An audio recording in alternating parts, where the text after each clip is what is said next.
एकटा थांबलेला मी आणि तिथं एखादी हुबेहूब एखादी मुलगी माझ्यासोबत थांबलेली आहे असं दाखवलं। एक AI जनरेटेड फोटो तुमचं आयुष्य कसं उद्ध्वस्त करू शकते हे आपण आज पाहूया। Google AI स्टुडिओमध्ये आपण इथे आलेलो आहोत। Google AI स्टुडिओमधून आपण हा फोटो आता जनरेट करणार आहे।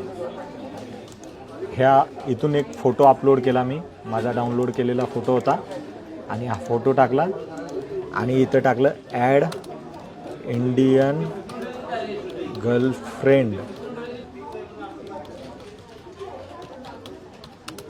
आणि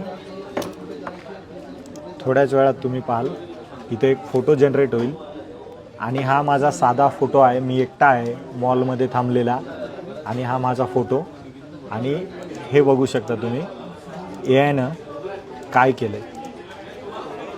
एकटा थांबलेला मी आणि तिथं एखादी हुबेहूब एखादी मुलगी माझ्यासोबत थांबलेली आहे असं दाखवलं आहे। आता तुम्ही विचार करा, एखाद्या विवाहित व्यक्तीचा असा फोटो जर टाकला एखाद्या दुसऱ्या महिलेसोबत तर त्याच्या पत्नीची पहिली रिॲक्शन काय राहील?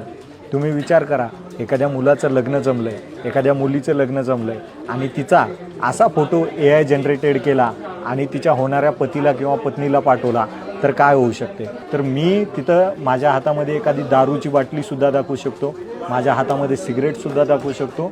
म्हणजे AIचा किती मोठ्या प्रमाणात मिसयूजसुद्धा होऊ शकतो। जर त्याचा चांगला उपयोग आहे तर त्याचे साईड इफेक्टसुद्धा आहेत। जर तुमच्याकडे असा काही फोटो आला तुमच्या ओळखीच्या व्यक्तीचा तर सर्वात अगोदर त्याची खात्री करा तो फोटो AI जनरेटेड आहे का नाही।